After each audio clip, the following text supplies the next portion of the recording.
家人们，如果问我哪个地方是我来了以后会有点后悔，但是忍不住就是会来拍的地方，那必须就是这里，川西这边真的超级漂亮，就是我扔个鞋底在这里，它也能够拍得好看。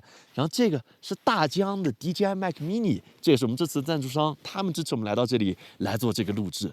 这个麦克风真的很厉害，因为它非常非常小巧，仍然可以实现1拖2，而且相比它大哥，它的续航时间反而更长，有10个小时。然后假如你配合充电盒来用的话，有48个小时，非常非常离谱。我们带上我们的录音师，我们带上了我们的制片人，我做好了高反的防范准备，现在很有精神。我们那边2位53的飞手在那边进行飞行，绝不炸机，为的就是给你整一点好活，还有好声音。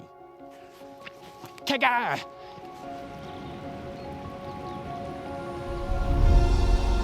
这次我们来到了川西，为你收集样片还有音频。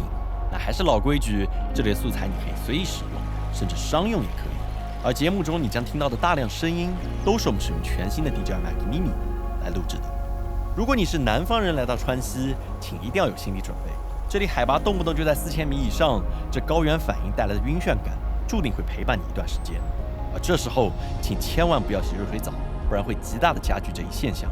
而等你适应之后，再来打量身边的环境，这里回馈给你眼睛还有相机的素材，一定不会让你失望。也请一定要记得屏住呼吸，听一听身边的风声，这种感觉无与伦比。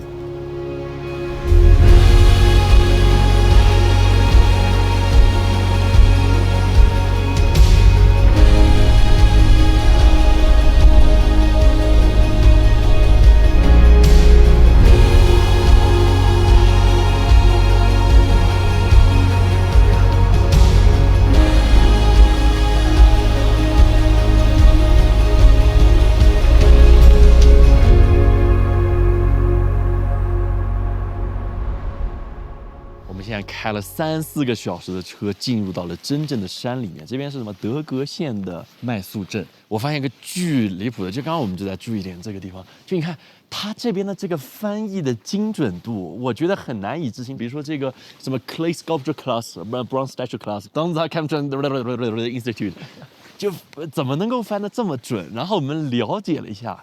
然后才发现这边的这位卓玛叫做达瓦卓玛，他在美国有过多年的留学经验，然后游历世界，最终选择回到这里。对，这种感觉很神奇，就是在山里面真的有高人，这里就是高人所在的地方了。哇哦，达瓦卓玛，你好，你好，你好，你好，我给你上个麦克风，这样的话大家可以听到清楚的你的声音。这边这个民宿已经有多少时间了？所以有2、3年了。有2、3年的时间，对，但好神奇啊！就是你在美国出去了，留学了这么久以后，然后回到这里，然后来经营一番事业。对，因为我出生在这里，出生就是应该在这个院子里的，就在这个院子里，所以就回到这边来。对，麦宿的手工艺是发展了，其实有40年，从这个改革开放到现在，所以就是前面2辈人都已经坚持了一辈子，对，继续坚持。哎，那我觉得对你的同学来说，你应该是很特别、很特别的，对吧？他就感觉是从另外一个星球来的。达瓦卓玛在和我们混熟之后，带我们走进了他们的铜像工坊。我一开始以为这是用机械设备来生产的地方，但走进去一看，才发现每一尊铜像居然都要手工做6个月才能够出厂，而它的质感也的确和工业制造的完全不一样。反正和卓玛交流的越久，我就越佩服他，他真的什么都会做。小镇没有旅游地图，他自己写；没有视频，他自己拍，自己调色。我问他为什么见了更大的世界，还是回到了这里。他说他从未想过离开。哇，得这样一点点去雕。对，你看这个是长期敲打，花都变成花了一样。这都已经就是炸开来了，这整个站子。不是讲落得在，他多少年了？落得才来这个。32年了。32年。这个就是用了32年的样子。这是真的现代版的铁杵磨成针。其实我们传统是做造像的，当然我回国之后，我们做了一些文创类的产品，就是为了更好的去接触新的这个产品和新的这个客户群体。哎，你已经带着了？已经买了。哎呦，你看朵朵已经带了，哦、朵朵已经在这边疯狂购物。第一次来到这里，是不是感觉还是很神奇？太好了，我太喜欢这个地方了。就是牧民啊、藏民啊，都是那种非常超级友善，就笑脸相迎，然后能够给你签个小牛过来，跟他聊天。我跟你说，那个真的是我这趟来最难忘的画面。你就想吧，就是那个奶奶牵着5只小牛，然后笑得特别的可爱，然后冲着你这样走过来，然后旁边的那个卓玛就还在喊小牛来喽，就那样子。就他哭了是不？我真的马上就热泪盈眶了，当时看到那个画面。这个叫做麦宿镇的镇子，我来之前以为只是我们拍摄自然风光的一个歇脚点，毕竟它在峡谷里，常住人口只有6000人左右，居住环境真的说不上好。但在见到达瓦卓玛，听他介绍之后，我是真的被震撼了。这个镇上有2000多个手艺人，不同于很多别的地方，一个镇子只有一种手艺，而麦宿镇可以说是百花齐放，什么技术都有，但唯一没有的就是没有预制，没有工业生产，更没有直播，只有这一双手做着他们做了一辈子的事。达瓦卓玛说，如果之前想坐飞机，从麦宿镇得坐3天的车才能赶到成都，所以以前这里几乎没有游客。但现在甘孜有了机场，开车到这里只要3个小时，慢慢开始有了人气。那相信我，我不怎么推荐旅游景点，但这里的人和景真的太特别，太和谐了。那也正是因为他们，我们临时改变了计划，把 DJI Mac Mini 放到了他们身边。我们想要把常规的音乐都给去掉，只用我们收到的声音，或许这样能让你更好地感受到我们在现场的感觉。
你好，你好，哎，你好，你好，你好，我怎么称呼您比较好？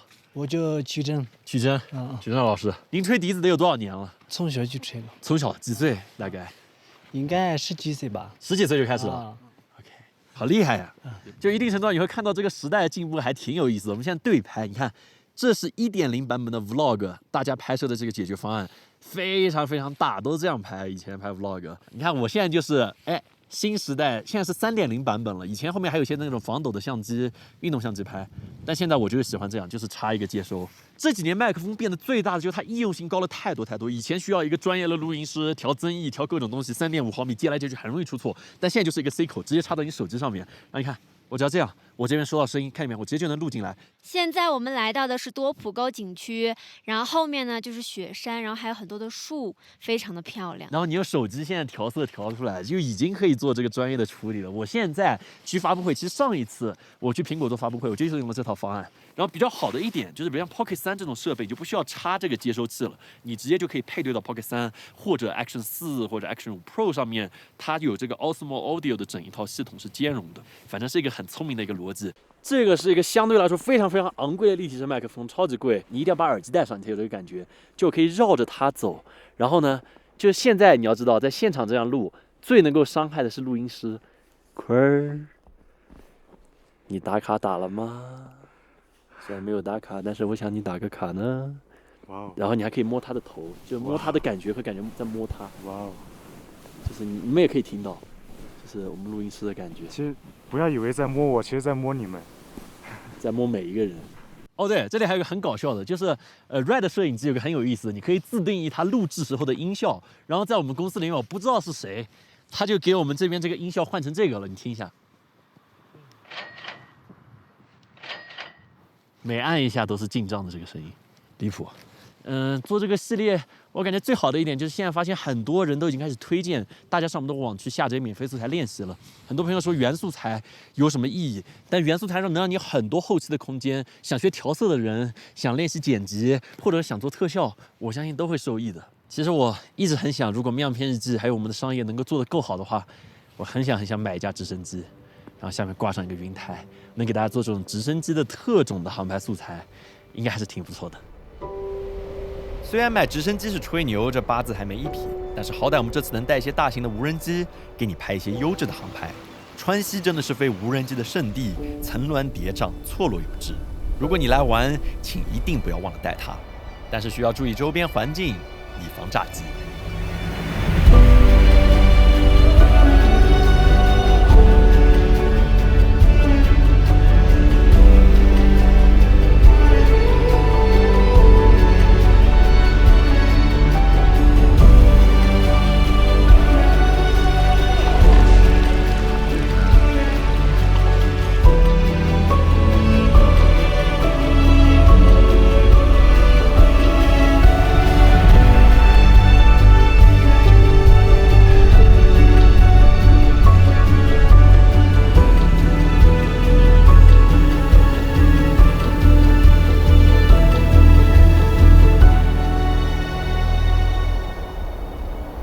在我们拍摄这组样片的过程之中，还遇到了一位叫做德己的唐卡画师。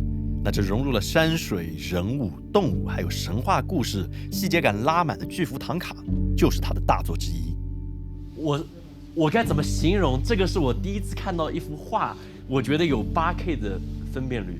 就是远景的话，会看到你有水墨的有那种感觉；近景的话，又有超级细的这种唐卡的细节。对，就感觉有个新的风格被创造出来。对，我追求的咱们这个唐卡表现方法应该是一个个人风格的路线。这个当时就能表达我怎么说呢？我对那个唐卡未来的一个那个愿景。为什么说的话？大家认为唐卡已经定性了，它就是最多也就是已经再画，也就是刻画。唐卡它应该是一个绘画里面应该是比较丰富的一种绘画。这位叫做德己的大哥，虽然说话有点磕绊，也很腼腆，但是和他聊了一会，我就意识到，这位是真的高人。他从小画唐卡，成年时已经有了40人的团队，生活也很稳定。但他觉得唐卡不应该只用来画佛像，于是咬牙停掉了所有的事，抓住了去清华美院进修的机会。在2013年，也就是我刚开始做视频的时候，他多年学成归来，开始用唐卡这种特殊的绘画方式创作前所未见的作品。比如他最近正在画的这张唐卡，就让我很震惊，居然是黑神话悟空。当时火的时候就画几张发一下吧，但是后面又没来得及去收集颜料去了，没发。这真正纯粹的大哥，我敢保证，有多少人会想买这个唐卡，对吧？超级多人会想买了吧？我自己都看到心动。但大哥就说：“哎，我要收颜料了。”像这些都是你自己亲自去山上去背回来的吗？对，那我就最近可以说是几个月就哪里都去找那个收集颜料。这感觉就是当代的，像不说李时珍吧，但就当代的这种颜料大师，到处去找颜色。您觉得10年内，就这10年，总共您个人大概做了多少部作品？不到10张。不到10张啊！是。你10年，对，不到10张，真不到10张。这对我太震撼了。这感觉在这个地方，所有的时间都变慢了。这个政治上面，我感觉好多人都好厉害，就是10几年、20多年就做一件事情，30年。对他们不仅仅啊是10多年、20年，他们父亲啊、他们爷爷啊，那几代人也是开始在做。对，世界上真的有这样的地方，都不是一代的生命自己想做一件事情，而是就是几代人。过去很多人说哪里是世外桃源，我都会有点觉得夸大，但这个镇子真的让我有了这种感觉，居然真的有人能够静下来上山采石头做颜料，花1年的时间画一幅作品。而更重要的是，他们知道世界有多大，他仍然选择了这样的状态。我觉得与其用更多的词藻来描述，不如看一看他们的状态，还有他们的眼睛，这是说不了谎的。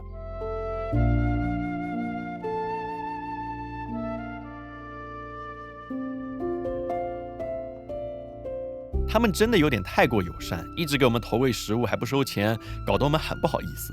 卓玛说村里大部分人知道的明星只有汪涵，因为他被印在了老坛酸菜面上，大家面熟，所以他们根本不知道我们这个频道或者我们是谁，只是纯粹的善意。那作为回礼，我们给他们送了一些小礼物，还有一套 Mac Mini， 帮助卓玛他们更好的记录视频。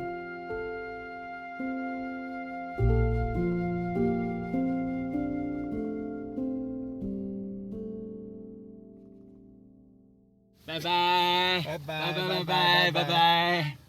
夏天了，好。就你会很感慨，世界上真的有这样的人，就很纯净，我不知道该怎么形容，就很纯净。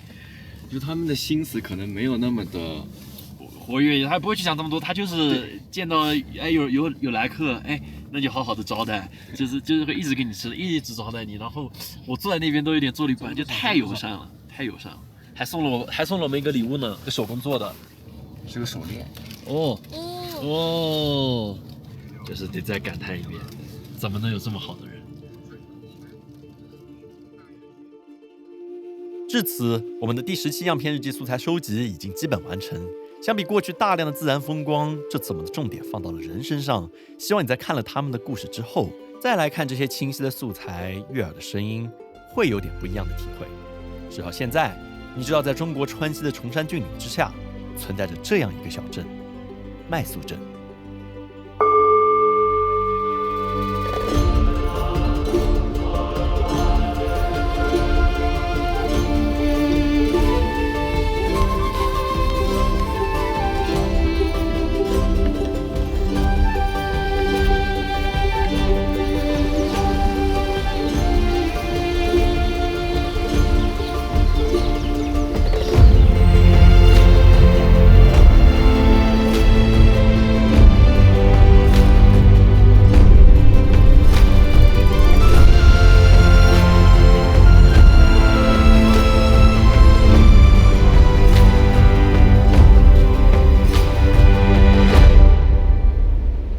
感谢 DJI Mac Mini 陪我们度过了这趟旅程，时刻的机身重量超过10小时超长续航，不错的音质，还有一体式收纳盒，无论相机连接线还是防风毛衣都能够轻松收纳，是我们拍摄过程中不可或缺的一件工具。所以这里差不多就是我们这趟旅程的终点。我真的觉得川西是一个很值得来的地方，就相对来说性价比特别高，因为这里边没有被开发的特别厉害，你可以自驾一辆车来到这边，综合成本不会很大。但这边你见到的东西真的太震撼了。我觉得景是一方面，更重要是这些人，就是我们所有想都是快，我们公司得快速迭代，我们得快速变强，快速变厉害，但他们就不一样。所以这些视频我们就在这边和各位说再见了。让我们的所有的素材已经在我们的官网上面都已经准备好了，你可以去下载。然后我们之后也会迭代一下我们的官网，应该素材检索会变得更方便一些，可以期待一下。那么我们下次再见。